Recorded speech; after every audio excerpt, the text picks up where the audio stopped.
The opinions expressed in this podcast are solely those of the participants and do not reflect the opinions or beliefs of Marshall University, Marshall University Libraries, the Department of English, the College of Liberal Arts, Marshall University Film Studies, or HerdCon. Hello, everyone, and welcome to the latest episode of Giant Bombs, where we discuss films that flop. Exploring cinema through famous box office flops. I'm Cody Lumpkin, and with me is Ian Nolte. We are professors at Marshall University, where we teach film and other classes. And today, we're going to talk about the film Blade Runner today. Titled this episode "Do Androids Dream of Film Flops?" And it's kind of inspired by, in your class, we have a selected topics in film every semester, and this semester you're taking the reins of that, and the class you're teaching is Crimes, Heists, and Betrayals: The Influence of Film Noir. So what did you just talk a little? I don't know if you've assigned Blade Runner at some point. We're going to watch Blade Runner this semester because I do think it is an interesting noir example, and it's like a fun movie to look at and talk about. And the purpose of that class, like selected topics in film, always has a theme. And film noir I really like because it is a uniquely kind of like American invention and highly influential around the world, like an export from Hollywood that once it touches movies, it changes movies forever. And then it's the purpose of the class is like reading about the history of noir, the discovery of noir, and then the influence of noir, like how noir emerged as a film style in the 1940s in America, and then since the 1940s in America has been continuously iterated upon. We're taking a look, like it is, like I think a very interesting, fun and sticky thing is like to talk about is noir a style, is noir a genre, and like there are varying critical positions on that everyone who's writing about noir seems to be arguing from like one of the it's a style, no, it's a genre, no, I disagree with you, it's a style. But the idea of noir being that it is a reaction to in 1940s films in and around World War II in American Hollywood, where crime films or films that dealt with crime as a genre started to become more pessimistic. And then it had visual influences from like German expressionism that got mixed with this kind of emerging American political pessimism that was evidenced in these crime stories. And those two things made an intensely visceral visual style of film that was really fun and engaging, had great movie stars in it, that lasted for really just around 10 years in Hollywood. And then since those 10 years, gets continually reimagined, rediscovered. And the most fun thing about it is like film noir is it has to be defined after the fact. Like for example, like Western stories existed before cinema, horror stories existed before cinema, science fiction, fantasy, melodrama, musicals, romance, all those things existed before cinema. But film noir is a thing that emerges within cinema and can only be defined or described by someone who is looking at movies and saying there's something that connects all of these. Because in the 40s films, no one sat down and said, I'm going to make a film noir. They didn't have that word or that language. So it's only defined by critical analysis of film. Yeah, it's very much a genre created by scholars and critics. Yeah. And it's kind of like crime films, melodramas, but they weren't the kind of they weren't the usual kind of domestic melodramas that you had in the 30s and the 40s, kind of women's pictures. It was much more. I think about something like, I'm blanking on it, with Joan Crawford in it. The film where she's a mother and her daughter's really terrible. Is it Mommy Dearest? No, not Mommy Dearest. No. Oh, shoot. That sucks. She won an Academy Award for it. Man.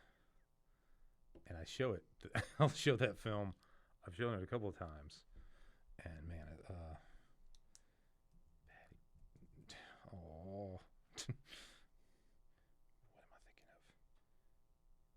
I don't know.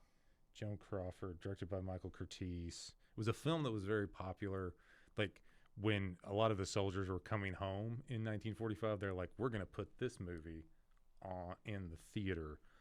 Are you thinking of Mildred Pierce? Mildred Pierce. Yes. Mildred Pierce, a person's name. Yes. Always the hardest film title to remember. Based off a James M. Cain novel. I can't believe I was blanking on Mildred Pierce. Yeah, and it is, the flashback scenes in that film are very bright and very kind of domestic, but the present day stuff that's very film noirish is very film noirish and dark lighting and sinister and all of that stuff. So you had this kind of blend of, I guess in some ways you could see these kind of blend of these two disjunctive genres that help make some of those film noir up. I like the story of noir. Like this really like broad story I made up is the idea that so a lot of early identification of the reason we call it film noir is because it's a French term, because it was identified by French writers. Yeah. And the idea being they were watching Hollywood movies, and then World War II occurs, and they stop getting Hollywood movies for a period of time. And when France is liberated, the Hollywood movies come back, and the writers are there like, these are different than they were before. What has been going on over there? And I think, too, historically, France as a nation liked, they had a quota for films from different nations because they wanted to like make sure there was plenty of French films. And because of the post-World War II, like basically America's like, we'll give you a little more help in your recovery if you allow us to flood your market with our American film fare, which is what happened. And then they got all these film noirs, and you can see something like Breathless, how much that kind of French New Wave cinema was influenced by film noir, all kinds of film noirs. Yeah. So, that's what the class is about. And Blade Runner is an interesting one to look at because it is like a 1982 film. But like always, those that generation of 70s filmmakers were very much looking back at those movies from the 1950s and saying, "Wow, what's these strong movies?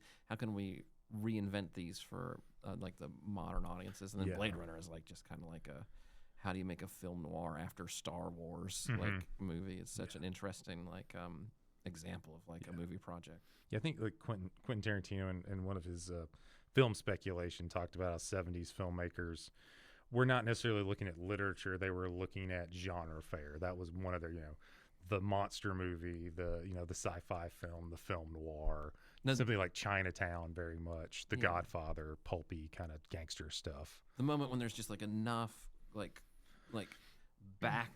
time has progressed enough where you can be a filmmaker who is only been influenced by movies as stories, whereas like the filmmakers working in the 1940s grew up in a time when there weren't any movies. They were like discovering the art form. I mean, now we're even like progressed beyond that, where you can be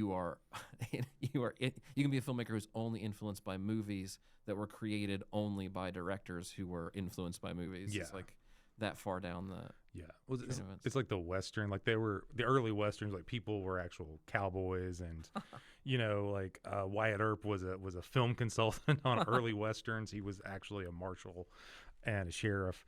And so it's like you actually had you could get things from the source, whether they exaggerated or not, but you had that source material and that living history to work from. I also think it was one of my old film professors, Wheeler Winston Dixon, had said, they dropped the atomic bomb and it freaked everybody out, and that's how you have film noir.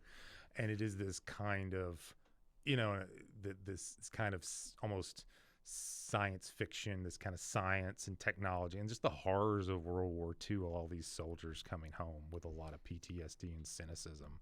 And historically, it wasn't like when, the war ended and America just boomed all the way from then to the 70s. There was a recession right when the war ended, and then it took a couple of years for the economy, that big economy in the 50s that we know about, that we're familiar with. So, it was a rough time for everybody after the war. And then Blade Runner also, for like this podcast project, interesting to take a look at, because it is like, I think, one of the most remarkable and notable like box office like failures. Like it did not do well at the box office, and very famously in 1982 was a box office disappointment, a big expensive movie to make that just didn't have the box office returns that were like comparable to the other big 80s action sci-fi oriented films, and also like simultaneously a box office flop. But I cannot think of a more like creatively successful film in that it's basically you can look at movies and say how movies look as before and after Blade Runner. Like there are I think it's hard even to look at Blade Runner because you look at it and you think, well, that's kind of what a movie looks like, and you lose track of the fact of like, no, those movies all look like Blade Runner. I mean, every futuristic science fiction future city is some variation of Blade Runner. Any sort of like megalopolis or big city looks like a Blade Runner. Fifth Element, Star Wars, The Phantom Menace. Those are Blade Runner looking cities. Yeah. I was even like thinking about like I remember looking the first time of like maybe like Matt Reeves' The Batman and thinking, oh yeah, what if the Batman was in Blade Runner? What a great look for a movie. Like that's like genius out of the park thing. And like I think even maybe like we're maybe starting to see films that look like Blade Runner that aren't directly influenced by Blade Runner. They just think a movie should look that way. Yeah, I was thinking about the kind of the used mise-en-scène universe, the used universe that got kicked off in things like Lucas's THX 1138, and then seeing just the scruffy look of Star Wars, and then you have Alien, which basically wants to up all the antes. There's the in Alien, there's that extended shot of the bottom of the spaceship, which is even longer than the one in Star Wars, and it's got that truckers in space aesthetic, which is so amazing in that first film. And thinking about that in Blade Runner, oh my gosh, it is like the dingiest, scummiest, most cluttered film. What a beautiful film it is, but it is just a really, really junky film. There are places where, like, there's only one place the actor could walk without stumbling. Like, they didn't have to give him a mark because there's only one pathway that they could walk through things, like Deckard's apartment, Sebastian's workshop. These are just the most cluttered and junky spaces. And just the sheer number of visual ideas that get crammed into every scene. Things that would be like the centerpiece for an entire movie are like throwaway visuals in this thing. Like I think in this one shot, just captivated me this time through that maybe even like never paid close attention to is people walking in the rain and the mix of umbrellas, which are like just some people have just regular umbrellas and then a good healthy mix of these like LED lit, not even LEDs weren't even. There's like a light, but like there's an illuminated umbrella that they have that they're carrying, and the way you make just like you could make a movie about that umbrella and be interesting to talk about and look at. Like if there was a character who had that umbrella through the entire movie, you'd be visually captivated for the entire time. But it's just this group of people just walk by with them just this one time, and just the look of people on the streets, the designs of the environments. It's a very visually rich movie, and you could look at it over and over and over again and just always find new details in the clutter that are fascinating or interesting. One thing. I remember I wrote down, I think, because I had this distinct visual impression this time watching this movie, is that because this movie comes out, I think, around Return of the Jedi. Like it's 82 is the year before. So between the year between Raiders and Return of the Jedi. But if you think of like Return of the Jedi as like a great looking, like really fantastic, like production effects film, and then you look at Blade Runner and she's like, I think he's trying to do donuts around Lucas. Like, just like, oh, you think you can design science fiction-y stuff, like a dirty, grimy, lived-in science fiction-y world? I'll make one that literally looks as dense as the real world. Like, yeah. I mean, I think it's interesting to like compare this to something like the prequels, which use a lot of CGI to create this dense world that feels overwhelming, while it does also feel overwhelming in Blade Runner. But it feels like it feels lived in. Yeah. Then. Really an interesting film to take a look at for that reason. Would you define how do you relate to being a Blade Runner fan? Like the statement, I am a Blade Runner fan. I think one of the things I remember about probably growing up, and that someone, I think it was a family friend or something, they had a laser disc, which I feel like in the 80s and before DVD, people who had laser disc systems or like Criterion Channel things or Criterion Collection, they would have their laser disc and their sound system, and this is the kind of movie they would want to show you on that good system that they had before we had DVDs and now streaming. But it was something that like this is like you need like the biggest screen you can at home, the best sound system to get this experience. Yeah, that was always, as like a film fan, that's always maybe how I felt about the movie Blade Runner. I always thought it was a very interesting movie to talk about, and I thought it was like a fantastic movie to look at and listen to. But then the question, but did you have a good time when you were watching Blade Runner? It was always very complicated for me. Yeah. Like I never wanted to stop looking at it, but was I like wrapped up in the story? Like, I mean, to some degree at times. I mean, I think it's one of the I've always had like I think I remember like Roger Ebert, he named Blade Runner the Final Cut one of his great films or essential films, and it was kind of like he was just resigned to do it at some point because he thought there was something that was a little bit cold about it and indifferent. But then again, this is a film about cold and indifferent. Certain characters are cold and indifferent. Well, I think that's one of the things about this movie is that the story. I'm trying to think of how to say it. The story does not articulate itself to you clearly in a way.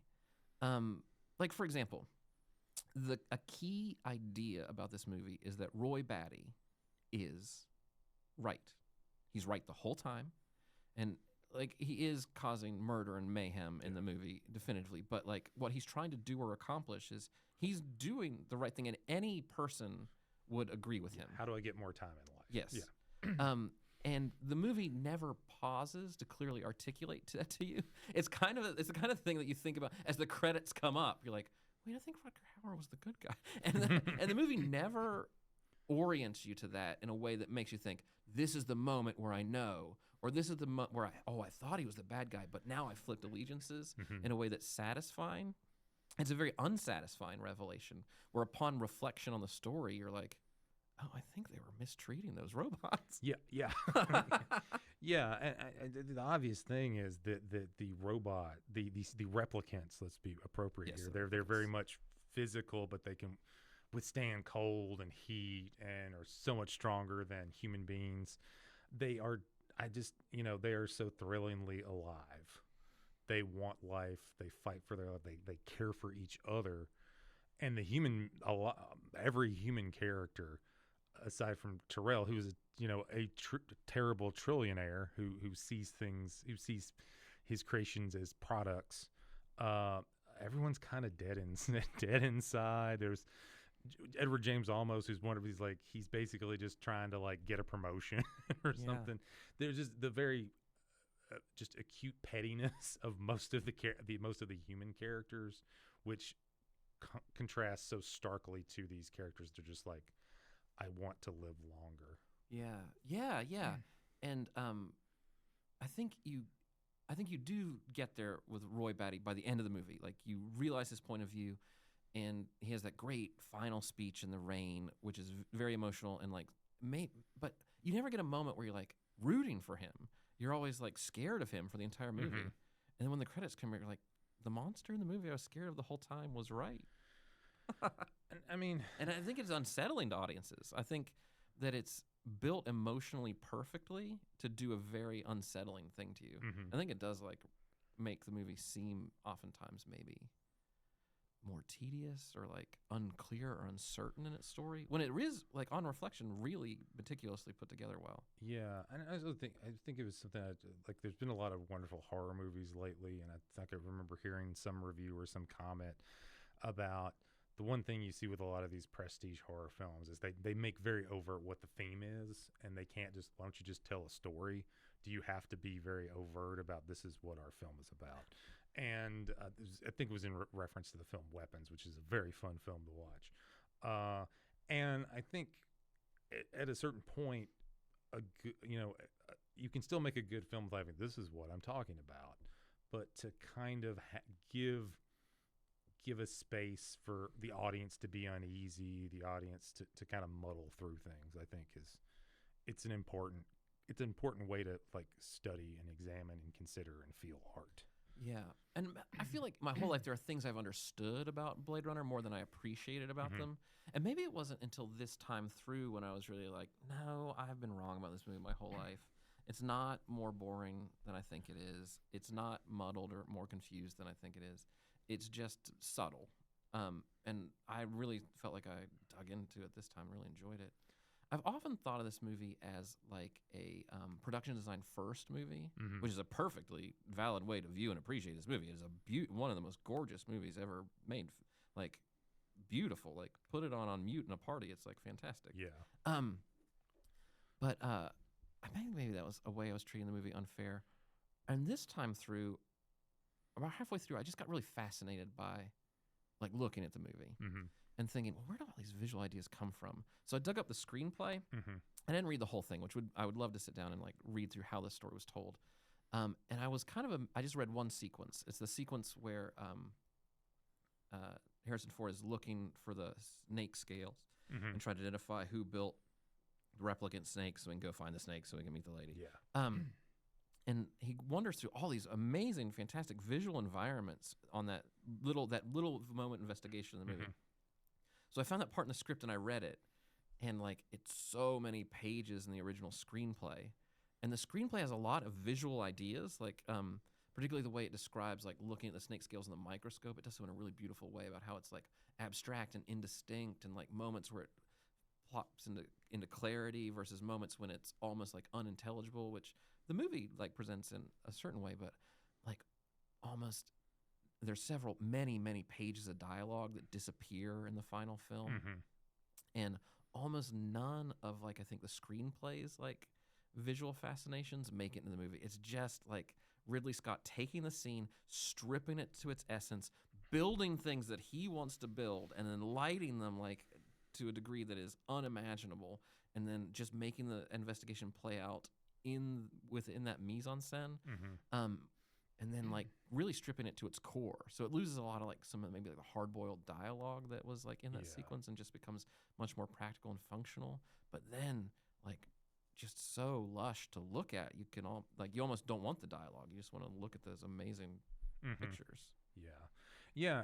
I will I will say it seems like I will say about that particular scene where he goes into the different shops. It was like, well, I see that, stereotypes about Asian people and Middle Easterners still persist in the future. I think 80s movies are obsessed with is like that, like if you think about like Gremlins or Indiana Jones, Temple of Doom. Yeah, like a real obsession with. And I believe that just comes from movies from the 1940s. Like that's what movies from the 1940s are like that.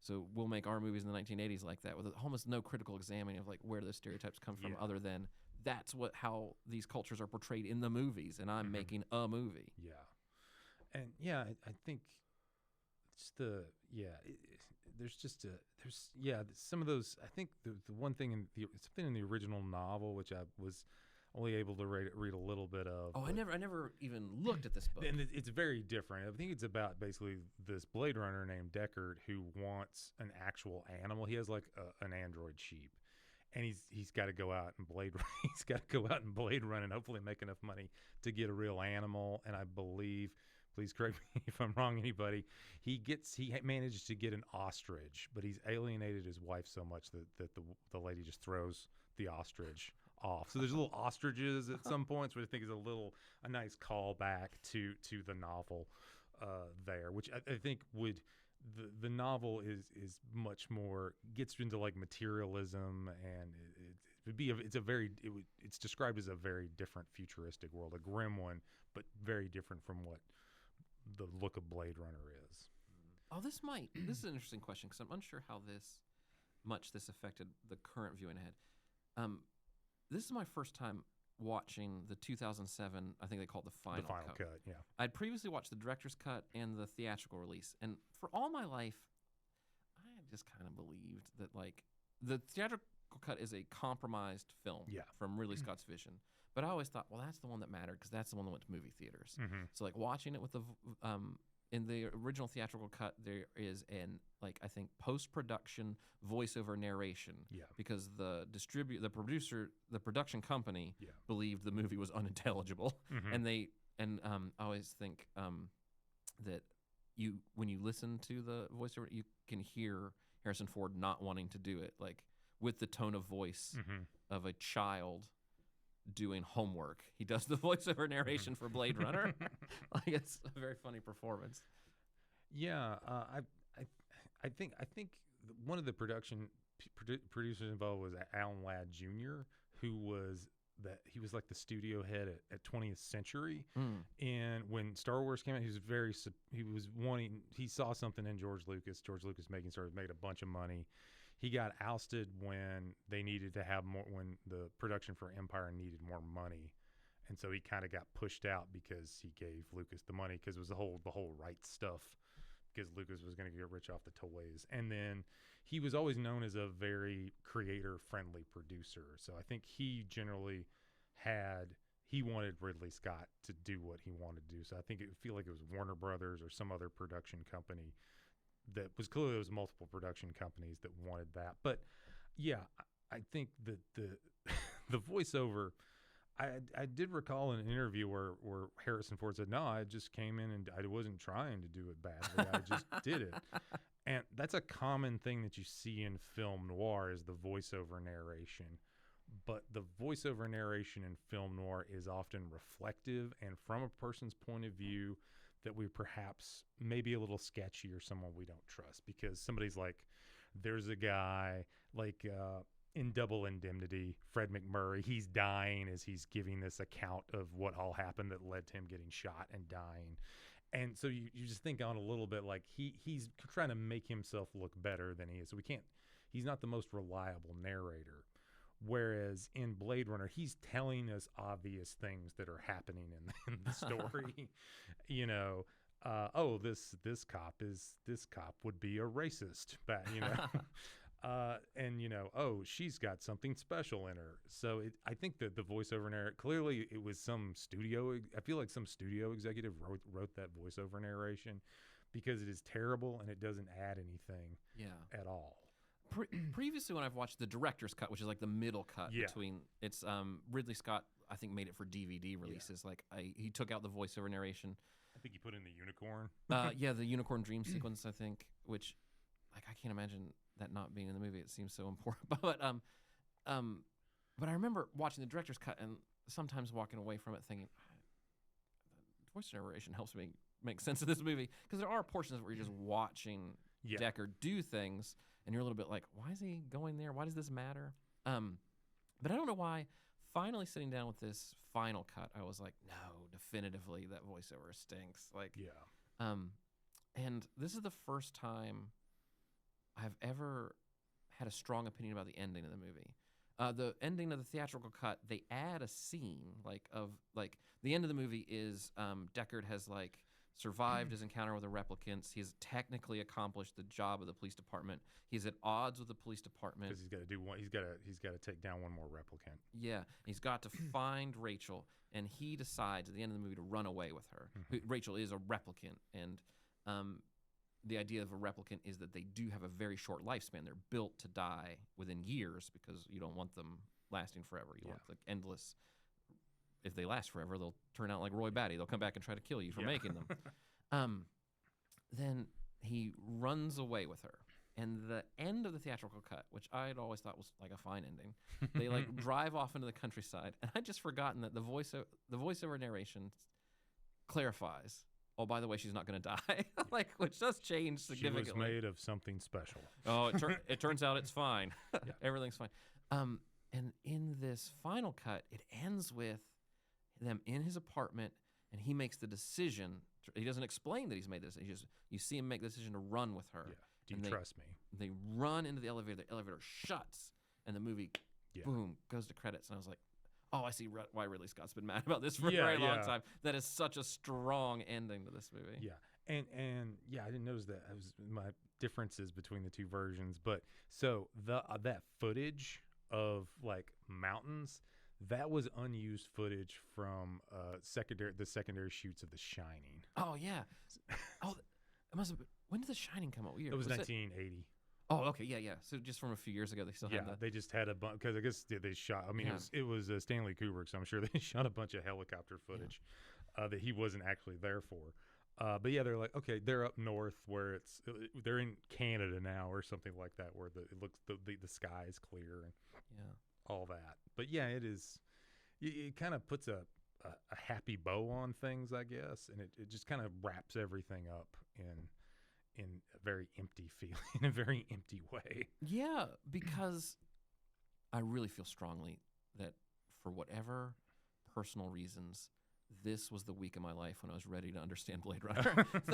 the point of the film is a pessimistic ending. It's tied very clearly to the film noir tradition, which it is very much like this movie is trying to be a film noir film.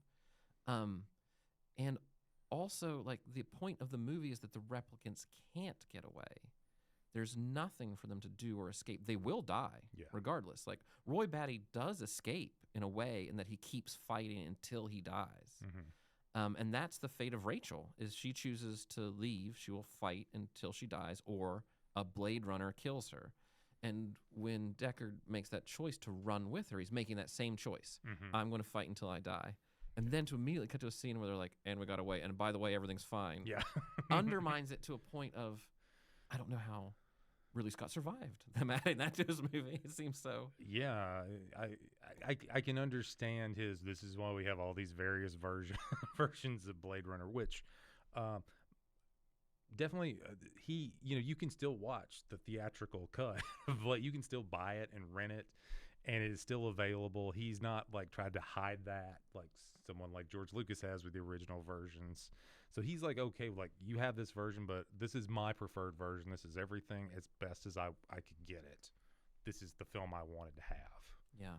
But I've always thought of Blade Runner as a very troubled film in that way, in that, like, there's no, like, it just didn't come out all the way right. Which at times in the past have frustrated me about the movie, like, but now I've just maybe come to appreciate that's just what makes it cool. Is it like it's so like dense and complicated, there's no way for it to be complete. Like, it's an uncompletable idea. Something that's like so ambitious is going to be a little messy. I think about like 2007, what we had No Country for Old Men and There Will Be Blood, and I think No Country for Old Men is a perfect little gem of a film. Like, I don't think you can, I can't fault it, but There Will Be Blood is a bigger film, but it's messier. I think the other way to compare it to in '82 is you had John Carpenter's The Thing, which is a nice, tight, perfect, awesome film. Another one that was cynical and bombed much worse than Blade Runner did. Like, Blade Runner came out and it disappointed, and then The Thing was like 9th or 10th the opening weekend when they both opened on the same weekend. But I think the scope of it is really big. Blade Runner. So it's just gonna, when you have something that's really big, it's just not gonna be perfect, and that's okay. Yeah. And I think that's part of the charm of it, is this like legendary troubled movie. And I think when you go into it, like, it's like that's what you like about it. I mean, one thing is just looking at the film, is how is anybody happy when they were shooting that with rain? It's wet all the time. I mean, it's just like, I don't know. It looks maybe Rutger Hauer was having a great time as he gets like the fun role. But yeah, I remember hearing like that Harrison Ford, known for being grumpy, was quite grumpy on this set. That was the thing. When I went back and looked at this movie, is in my memory, this movie is structured like this. There's a scene with Harrison Ford, and then there's a scene with Rutger Hauer, back and forth through the entire movie, as like one looks for the other. And when I was watching it this time, I was like, that is not true. Rutger Hauer's in a scene at the beginning, which is a very interesting, compelling introduction to him as a character. And then he is gone until well into the second half. Yeah. When he comes back and is like, and I was just like, he's just that strong that you think of him as like impacting every scene, because the performance is so interesting and the character is so powerful and cool. Yeah. I mean, maybe he's like, maybe in for like a little under 2 hours, maybe he's in it for 15 or 20 minutes. Yeah. It's not that much. And I think you remember it because he is the end of this movie. Like, his performance is like, oh, like just like awe-inspiring. Like, oh yeah, what a cool thing. Like, what a cool performance. What a cool character. Almost maybe like, I don't know, like how much is Darth Vader really in Star Wars? Like he's only in it for a little bit, Like right? every one of them, it's like 10 or 12 minutes in the original trilogy. That's all. There's Yeah, a yeah. video about it. I can't remember the person's name, but yeah, just basically like 32 minutes. There's only 32 minutes of Darth Vader in the original trilogy. Yeah. And if you leave Star Wars, you're like, I watched a movie about this character called Darth Vader. And you're like, what? Did you really? Yeah. I have always in my life struggled with Blade Runner. Like, do I like it? Do I hate it? Is it great? Is it a mess? What version of it? Like, tinkering with it after the fact is like, what even am I watching? Where do I land on this? And I feel like, I don't know. It's only now that I feel like enough of the dust has settled around Blade Runner that I can even approach it. Mm-hmm. But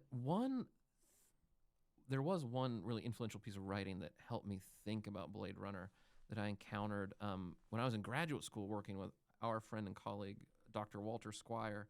He gave me a chapter from Robin Wood's Hollywood from Vietnam to Reagan, which was published in 1986, where he wrote, Robin Wood writes this amazing chapter about Blade Runner. And it just, the way it talked about the movie helped a lot of it start to click for me. And I love the ideas he presents in this essay, which is some of the best, like most interesting film writing I've ever taken a look at. Is his like main critical point of view is that the 1970s presented a crisis in ideological conscience in the United States of America. That like Vietnam and the civil rights movement and all of the turmoil of the 1970s was a critical crisis for the United States of America, and you see evidence of it in film texts. Like that's his main idea. And he sets it up to compare Blade Runner and E.T. so well, where I was just unaware of this, that E.T. and Blade Runner came out like 2 weeks apart in 1982. So it was like June of 1982, E.T. comes out, and 2 weeks later, Blade Runner comes out. Two very big science fiction movies with important directors for their generation, making huge, expensive Hollywood special effects science fiction pictures. And Robin Wood says it's very interesting to compare them. Now, I think Robin Wood, I believe, I'd had to reread his argument to make sure, but I do think he kind of overlooks maybe the idea that, like, one is a PG family film and one is an R-rated film for adult. Like, you would not know, like, E.T. was a big hit because the whole family went. Yeah. And Blade Runner is very much a one for Blade Runner movie. Like, it's just... Yeah. There's nudity, there's violence, there's... it's got all the things. If you went to go see Blade Runner, you are going by yourself. Yeah. That is, like... definitive. Don't take it your first date. Yeah, that's not let's go. You get to know each other first before you watch that one. But he talks thematically, like the idea is that overwhelmingly at the box office, the American public had an opportunity to pick what kind of movie they like, and overwhelmingly they chose E.T., one of the most financially successful films of all time, and it literally reshaped the way Hollywood works with how financially successful it was. And he says that films like E.T. and Star Wars, which he kind of lumps together, that there was a particular fascination with those films in the 1980s because they were reassuring. Like exiting the tumultuous 1970s, we enter this more like Reagan era of reassurance, the reassurance of American values. And I thought this was so fascinating and so spoke to like my personal journey with Blade Runner. As he said, Star Wars and E.T. were massive successes because lots of people went to go see them, and they went to go see them over and over and over again. And he says they didn't go see them over and over again because they didn't understand them. They went to go see them over and over again because they were simple. And you just got the same emotional experience every time. And it was complete, and it was compact, and it was reassuring. Blade Runner, I've been watching literally my entire life. I don't know how many times, and maybe almost understood it this week. Like it's hard to like wrap your mind around the movie Blade Runner, and that's kind of like was off-putting to American audiences, particularly at the time. The way he talks about like the differences between E.T. and Star Wars is basically that like E.T., and it's a very interesting thing about E.T. in a way, this way, is a film about reaffirming the status quo. Like in E.T., we are scared of and running from the federal government, hiding E.T. from him. And then at the end, they're like, oh, by the way, we love E.T. We want to help you in E.T. Yeah. And then you like embrace the federal government and use them to help E.T. escape, right? Yeah. It is about reaffirming like the status quo. And he says that those movies were very much about like nuclear anxiety and the idea that like if someone has a super weapon, don't you want it to be in safe hands? Like, don't you want the right people to have super weapons? Which is kind of like Star Wars, right? Like, we have the Death Star versus the Force. Well, the Death Star is bad, but the good guys have the Force, which is unstoppable. But they're the good guys, so it's good that they have a super weapon, which like the American public was reassured by. Like, there's two countries right now that could destroy the entire world, but at least I live in the one that's good. Whereas Blade Runner challenges those ideas. It's about challenging the status quo and saying like, isn't it crazy like how we're like exploiting, how capitalism exploits people, how it usually literally uses up and destroys our bodies. Isn't it insane that we give corporations these powers over our lives, our bodies, our health, our well-being? Isn't it crazy that weapons of incredible power are used to destroy people who are just looking for justice, peace, freedom, like, and the literally the police will shoot them in the street for wanting those things. Very challenging confrontational ideas. I think Wood makes the argument that the American movie-going populace, and he says the Motion Picture Academy of America, turned away from those ideas from Blade Runner. They said that's off-putting. We don't want that. We don't like that. We want to be reassured right now. And he said, in Blade Runner, capitalism is apocalyptic. The poor are pacified by advertisements. Exploitation of the working class is widespread. The monsters of the film emerge as heroes. It challenges rather than reaffirms the status quo. And his essay on it ends with this statement, which I think is so interesting. If the human race survives, we may certainly hope to enter soon another era of militancy, protest, rage, disturbance, and radical questioning, in which context Blade Runner will appear quite at home. He was writing this in like 1986. And I always think about reflecting those words as like time marches by. It's like, does Blade Runner, does it make more sense to me now in 2025 than it did when I was first discovering it in 1997? Like, this Robin Hood, it seems very academics in the 80s about things.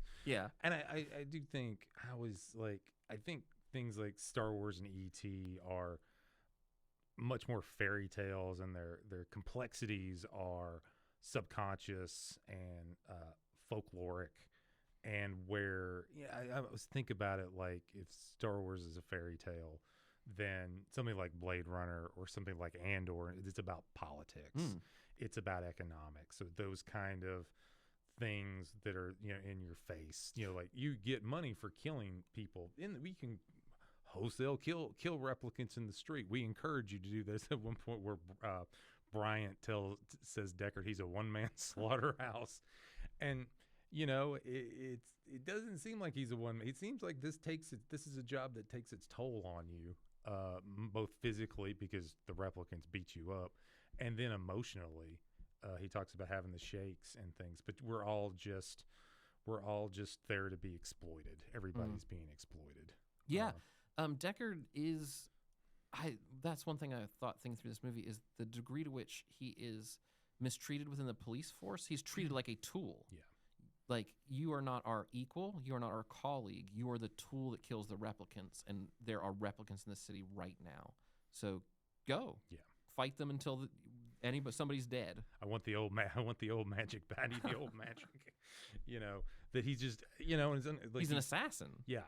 And I think really how looking particularly at I think particularly the death of Zora and the death of Priss, how brutal and violent and painful it is to watch them die. They must have, when they killed Zora, played by Joanna Cassidy, who actually reshot some shots for the 2007 final cut 25 years after. So I guess she was. Oh, they really. She was still like. I don't know. That was all just like they edited it different, but they reshot. There was a couple of things they wanted to reshoot. I don't know where it is exactly, but she was like, "Yeah, I'm game. I've kept in shape."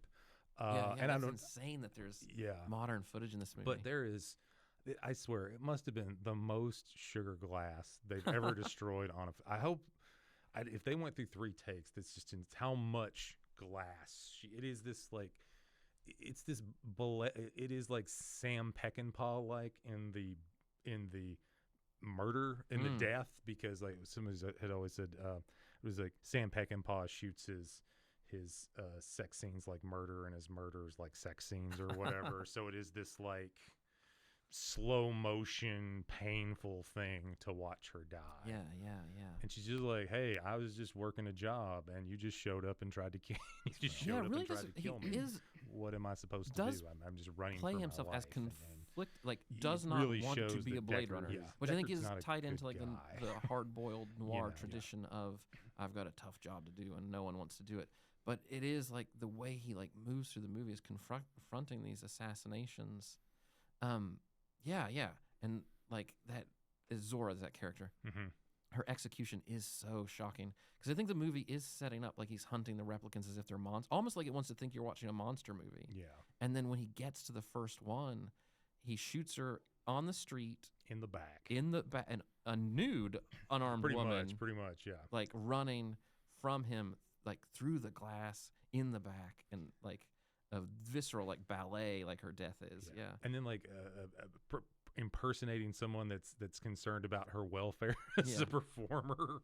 So yeah, it becomes kind of absurd. Yeah. After Really confronting with the idea of like, did you think this was a movie about hunting evil robots? Yeah. Like you will not survive that scene with that illusion intact. Yeah, like, oh, this is not going to be a fun hunting robots film. And yeah, and he's just one of the things I was noticing is like, whoa, he's a full-blown alcoholic in this film. And there was so many Johnny Walker bottles in his apartment, and there's this kind of weird, it's like it's futuristic, so the shape is different. It looks like it's more chunky, but it's like there's more to it. And it's just very like it's those little details that I appreciated about the kind of production design. Somebody like, let's make futuristic looking bottles for like our liquor bottles and things like that. I got really fascinated by his apartment this time through just all the details in it. He lives in this overly cluttered apartment, but what he has in it is like it's like an art museum. Like it has the most interesting like display cases full of like statues and like it's just such a strange apartment for the character. Like he's got a piano and he's got these old timey photos of is this his family? It's never really made clear. I think in this bedroom he has this large stone statue of like the Buddha, I think, and then like this collection of masks in like a vertical display column where it just really makes you think like why does he have all these things? What is it he fascinated about? What is he? And none of it is ever approached, even referenced or clearly in focus. Like it's just part of like the visual story of this world is that's how cluttered life is. Like it's you can't like look at a photograph of someone's living space and know anything about them. We're not communicating on that level. Where it's much more about like look how beautiful it is. Or I do think it's a good detail when he gets Rachel a drink is that he has to go wash a cup, which it feels like the most like that is a bachelor at his house, and I don't have any cups, so I got to wash one for you to have a drink.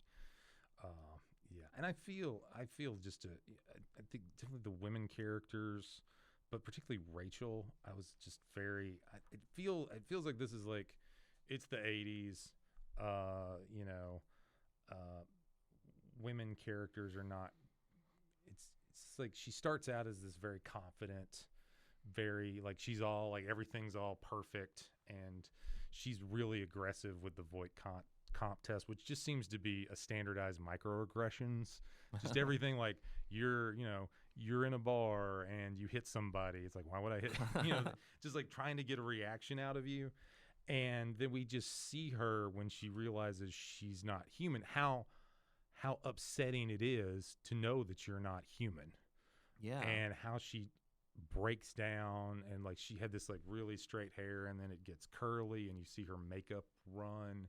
You see her crying, and she's just so vulnerable, and she's so human in that. So I think in a lot of ways, a replicant is the most human character in it. And admittedly, she does take out one of the other replicants. She takes out poor Leon, who I always felt sorry for because he lost his pictures, and this yearning for memory and this need for connection, which is like that's something our psyches need, but also is it a way of controlling us? If we have memories, then we can be controlled in some way. Yeah, and her character, in many ways, I think there could be a version of this movie that is much more her movie, because it is a very compelling position she's put in, but as like a very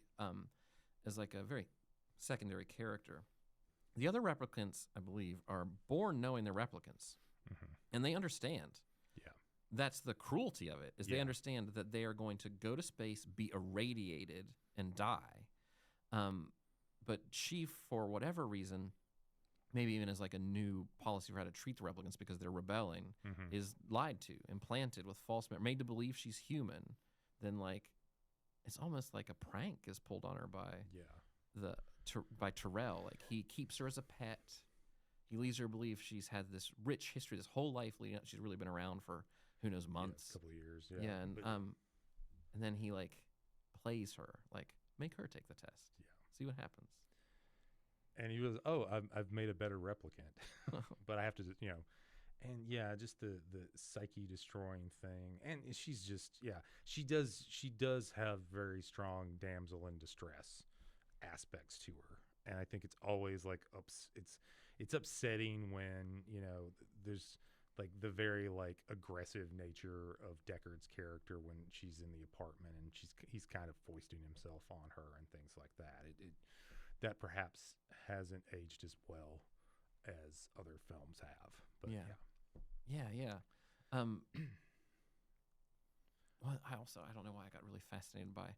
It makes sense when you describe the novel as being more about the replicant animals, but the idea of this like future vision of like this like apocalyptic Los Angeles, like complete, like you can't see the sky. You never see the sky in this movie. Just buildings going all the way up. It's raining all the time. And you're weaving your way through these, and life is very like stratified. Like they're like you like fly above it and you're in it, and like the natural world is completely gone, destroyed.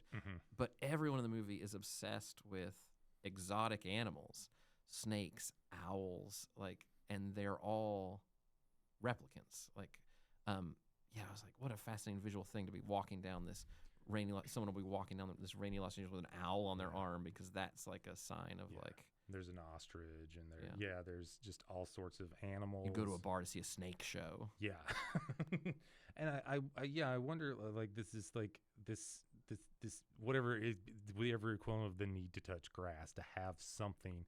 I also like very much with Philip K. Dick's, very interesting in like simulacra, simulation, that these are something like animals that we have, that kind of that more human than human, that the replicants, the animals, this is a version of the real thing. Yeah. Do you, in the history of this movie, there is the Deckard replicant debate. Oh God. Which I always found really unattractive when I was like a kid. Yes. Which I always would.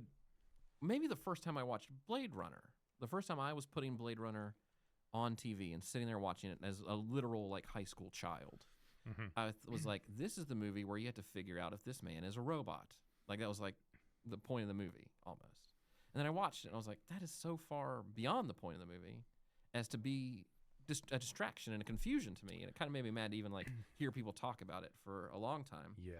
And then as the decades peeled by, I think we are at a point where I think the definitive answer is like Ridley Scott has said, I made a movie about Harrison Ford being a replicant. Like I think that's like a definitive statement about authorial intent that has been in the intervening time. But this time through the movie, I wanted to put that question aside because it has bugged me so much. Yeah. But when I was watching it, I was like, how could this be anything other than a movie about Deckard who doesn't know he's a replicant?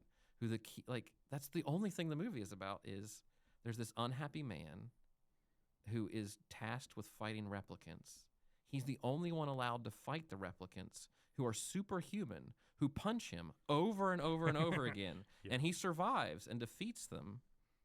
And the only thing he learns in the movie is that some replicants have false memories, and he's tortured by this information for the entire movie. Yeah. And they're never, ever nice to him. They treat him as if he were a replicant until the very end, when Edward James almost shows him one piece of kindness, which is, I made you think that thing from that dream I shouldn't know about. Which, side note, apparently Edward James almost got really good at origami, obviously. And then apparently he had like really, because it was that layering. There's all these layerings of cultures, like Asian culture, Middle Eastern cultures, Mayan culture, and all the design. So he basically, very small role, he kind of developed his own kind of pidgin language from different things to make the kind of slang he talks in it. Oh, really? Like, Yeah. he's very dedicated. They're like, this guy's really, I mean, James Olmos is a great actor.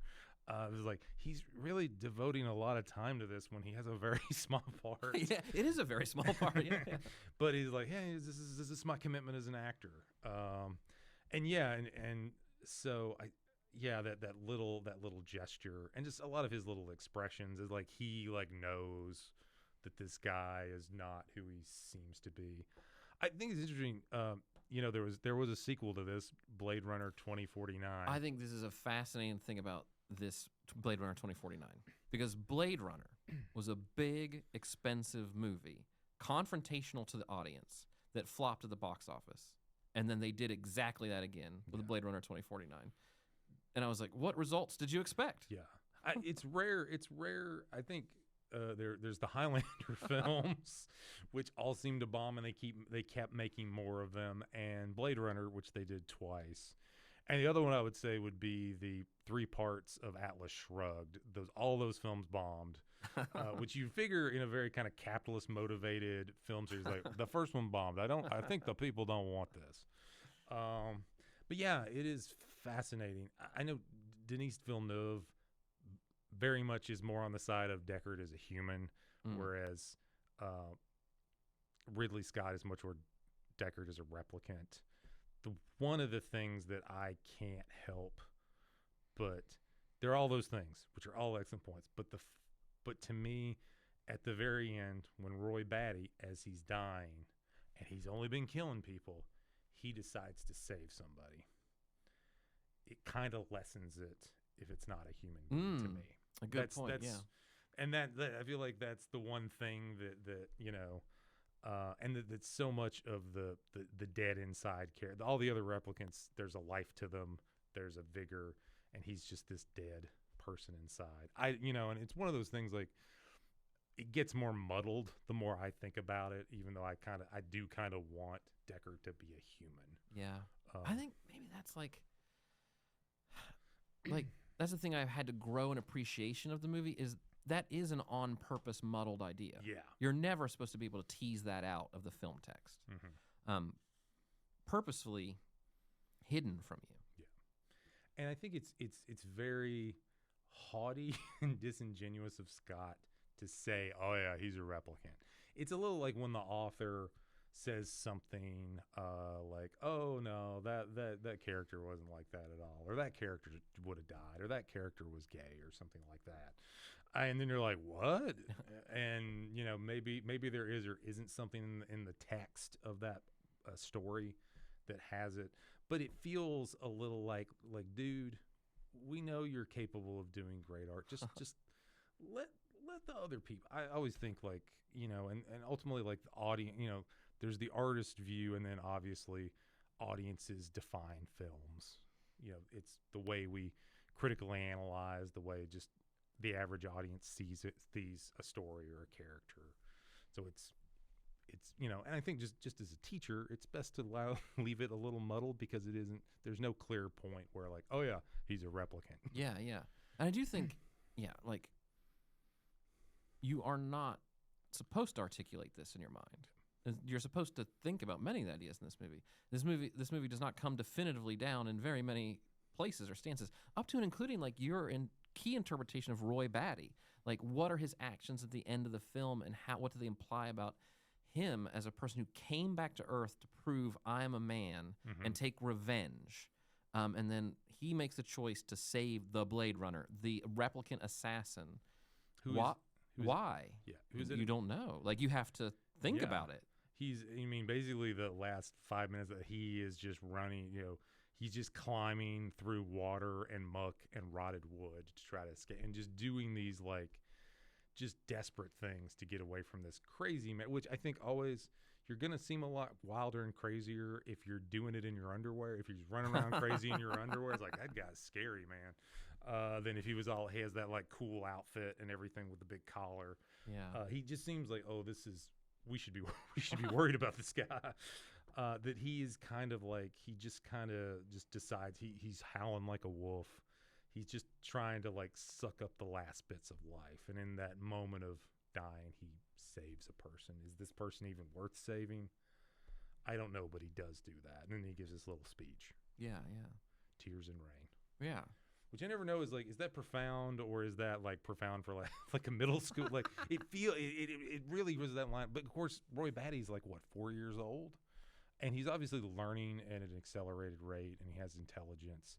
But it's also like, I've always like, is that a great line or is that not a great line? I also feel like, I've been in enough poetry workshops to be like, yeah, I don't know about that line, but I do think it's relevant to that character, and that's what matters. That is something Roy Batty would say, and that sums up what his life is. And when Rutger Hauer says it, it sounds cool. Yeah, it does.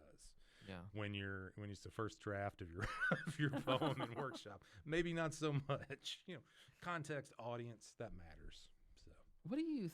We talked about this a little bit, but like, this is like one of the most visually influential films of all time. One of the most maybe thematically influential films of all time.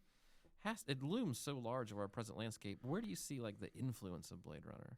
I mean, I see it like, I think certainly the way you might depict synthetic android robot characters, which I always feel like, if they have emotions, if they have feelings, we should take them. We should take those things seriously, whether they're manufactured or organic. I think just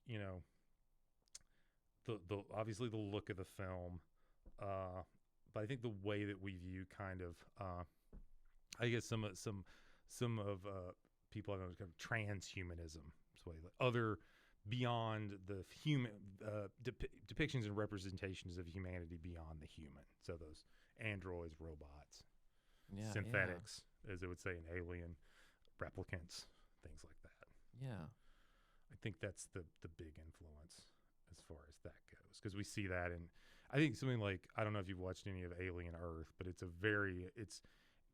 think it's certainly the best thing since the Aliens film in the really, 80s. I keep hearing this is great, and I've just been really ignoring it. Yeah, just whenever you get around to it. Alien Earth. Yeah, there's aliens show up, and they're interesting aliens, and there's a lot of stuff about kind of synthetic characters, basically, like people dying, people going into other bodies and in kind of android bodies and things like that, cyborgs and straight up androids and things like that. So there's a lot, I think it really does a good job of mixing the kind of different types of artificial life. Yeah, in a sense.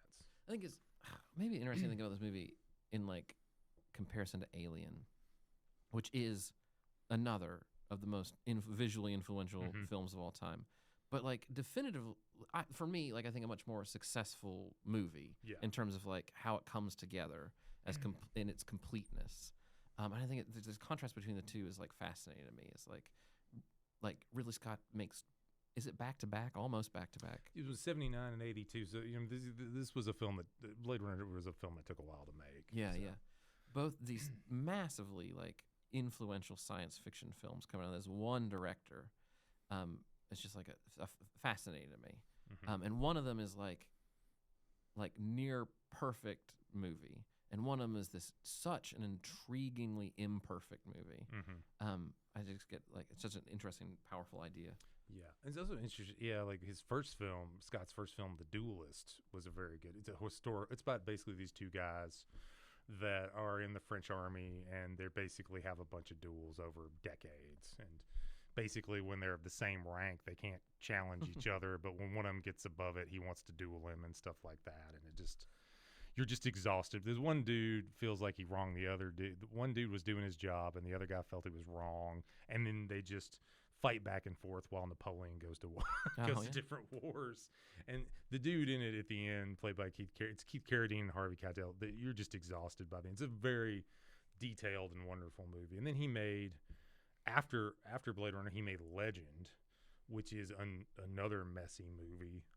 Which one's that one? That's the one with Tom Oh, Cruise. yes. Who somebody said Tom Cruise looking embarrassed through most of it, but Tim Curry as the Dark Lord. Oh yeah. Yeah. He was always, is one of his best performances, and the makeup is just insane. He's got the hooves and the thing. Yeah. So I think I mean, he was certainly Scott. His earlier films definitely were like these very influential as far as like production design went, and he's done a lot of different kinds of films, though I do think he seems a little overrated sometimes as far as the quality control later in life has been a little frustrating. I don't think I've watched any of his most recent films. I think the last good one he did was The Martian. And I remember, and I've taught American Gangster, the one with Denzel and Russell Crowe, and that's a really good gangster film. But yeah, I don't know. I mean, but also like one of the things I think about, he's 87 years old now, and he's still making films. Yeah. So credit, and however you feel about him, he does not like billionaires, as shown by how he likes to dispose of billionaires in this. Roy Batty's. Crushing of Terrell Terrell was, I think I remember watching it. Maybe I was like, whoa, dang, it felt kind of shocking, the crush the skull, and I think in the 2007 cut, the sound of the skull crushing is much louder. They've like, okay, I want to make sure this is, and just the poking out the eyes and everything. It is an angry death. Yeah. I guess just what I keep coming back to is, I suppose I have just a complicated relationship with Blade Runner. Mm-hmm. And this week I feel at peace with Blade Runner. Yeah, I found it, having to watch both versions, having purchased and watched both versions, I really like the film. Yeah. And I feel like maybe I'm just going through like a weird phase where I always thought, like, why does everyone think The Godfather is the greatest movie ever made? I don't think it's the greatest movie, but I watched it this summer and I'm like, I can kind of see where people are coming from. Not so much The Godfather 2, but I can understand. And if this film is someone's huge obsession, cool. Yeah. And I do think that I also think like the opening shot of the film is so amazing that it kind of like, it's like, oh, look at the goodwill that this film does with that crazy opening shot. Just kind of, to a way, it kind of whatever happens after, at least the film has built up goodwill with the insanity of that hellscape LA. Yeah. Really, yeah. Which took, I believe, 16 takes to do. They shot it 16 times. So they used the film, and then there are all the elements that they lit and did everything. So then they shot the film, then rolled that same film back and did it again 16 times. Like a motion control camera over the models, and then they add the fire and the lights and everything. This 16 times that Douglas Trumboll's film company, the special effects company, did it, which is just who has the patience for that for that kind of detail? But I think it is an obsessive film that way, and it lends itself to obsessive viewing and obsessive analysis. Yeah. One of those movies that you like, and I think you just have to watch it and soak it in over and over and over again before it really even starts to click. Like, I feel like I'll be watching Blade Runner for the rest of my life and rediscovering it. Yeah, and then you see something new. I always think it's funny. It's like if you are a corporation and you want to presage the death of your corporation, is to put your logo in a futuristic film of some sort. I think aside from like, I can't remember if there was a Coca-Cola ad in that, but like Pan Am, RCA, all these companies that no longer exist, where I guess if people like growing up watch this film and think, oh, that must be some company in the future that they'll have or something like that. Yeah. I was thinking watching this movie. Oh, this movie takes place in 2019. Yeah. Oh, yeah. That's I remember that. A famous fact about this movie. And I remember this time I was looking at it, and I think that like Scott's approximation of what 2019 might look like. It is way more apocalyptic than what we achieved. But I think if you went to Times Square in 1982 and you went to Times Square in 2019, you would be amazed at how close he was on how like the intrusiveness of advertising and full motion video advertising. The tech in this movie I was very fascinated by because it's very much a 1980s movie where the tech is futuristic, but it's all analog. But I was like, man, he was so right about video screens and like how we would fill our spaces with full motion advertisements at all times.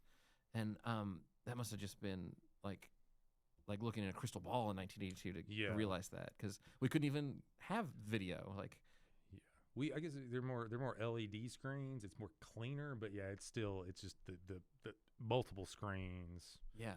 And the annoyance of that. And I mean, I guess the desire for designer things, whether they be pets and so like little details it made me think of like the guns that the Deckard uses. It's basically a hand cannon.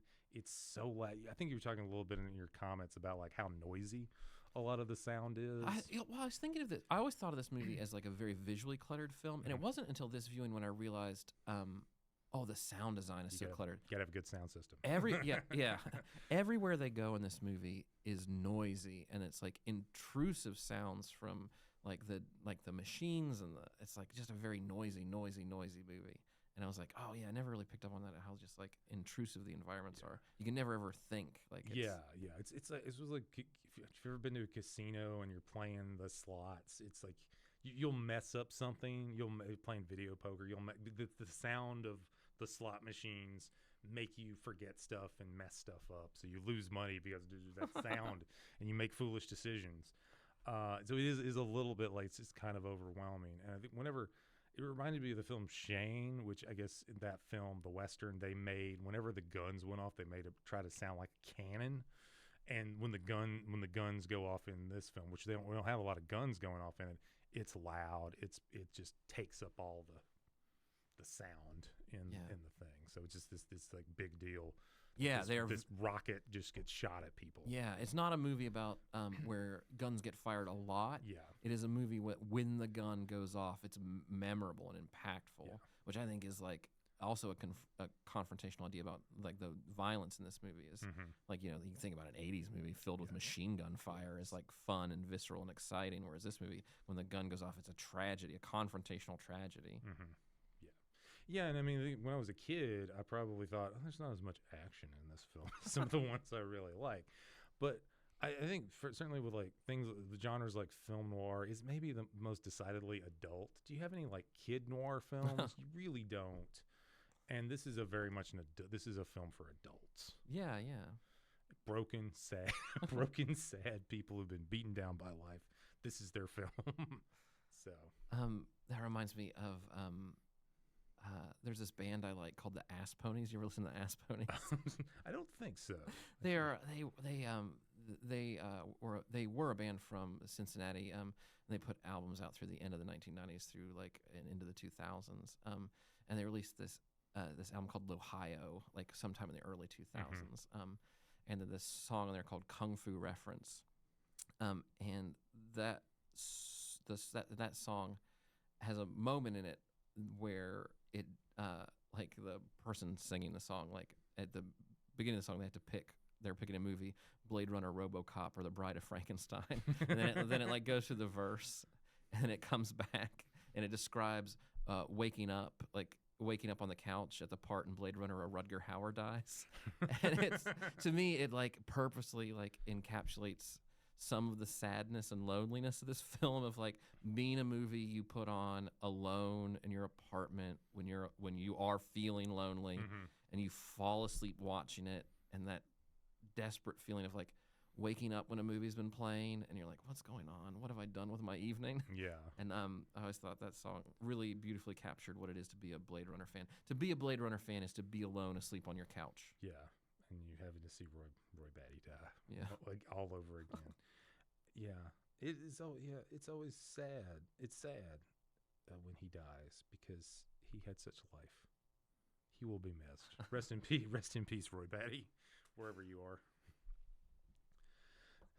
So, any other concluding thoughts? I think we could probably, if we came back 5 years later, we'd have a totally different take on things, because I think that is it's a work of art that changes and is confrontational and just morphs into other things, and just simply what society may be going through can be reflected. It's one of those pieces of art, like works of Shakespeare, that you're going to find something that's we see it again or something in our lives. Yeah, and I think really one of the movies that best encapsulates this idea about like looking at movies that bombed at the box office is people didn't watch this movie a lot for a few weekends in the summer of 1982, but they sure watched this movie a lot since then. Like a movie that, like, I'm sure there were movies that made a lot of money in that summer that no one ever looks at after those weekends. And this one, you look at it, you study it, you think about it, it looms in your mind, and new audiences discover it all the time.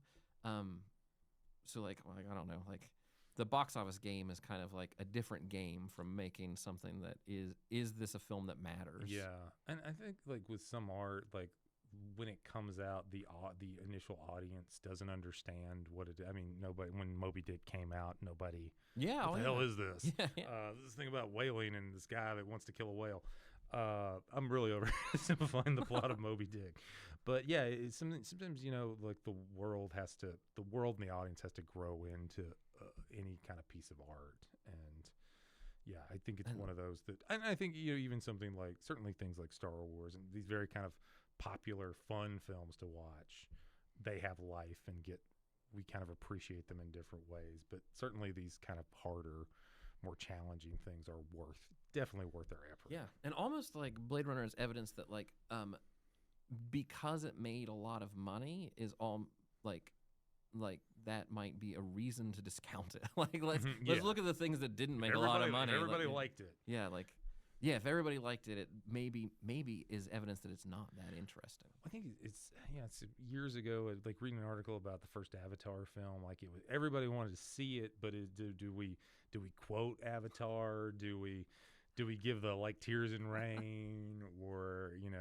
I've never heard, the only thing I've ever heard anyone say about Avatar is how much money it made. Yeah, how much money it made. I went to see Avatar this weekend. Yeah, it made $2 billion, and that's like the end of the discussion. Like, yeah, and I never want to discount the ability for James Cameron to make a film that people want to watch. Never go again. He's got a good track record. Got a great track record. He's earned it. But yeah, is anything memorable? He certainly made some hellaciously memorable films earlier in his career. But yeah, there's a lot that sticks out in this film. I've never seen someone with an Avatar T-shirt. Yeah, but I'm confident if we scoured this campus, we'd find a kid with a Blade Runner T-shirt. Yeah, something. Yeah, good times. So yeah, I think that's all we've got to say about this film. But yeah, I think it's definitely, if there's one, like, it's one of those like whatever 1,000 films you need to see before you die. It's certainly one worth checking out. Yeah. And both versions, actually, just to get some perspective on how subtle changes can really affect a film. So. All right, that's all the time we have. Take care and be well and enjoy those film flops out there.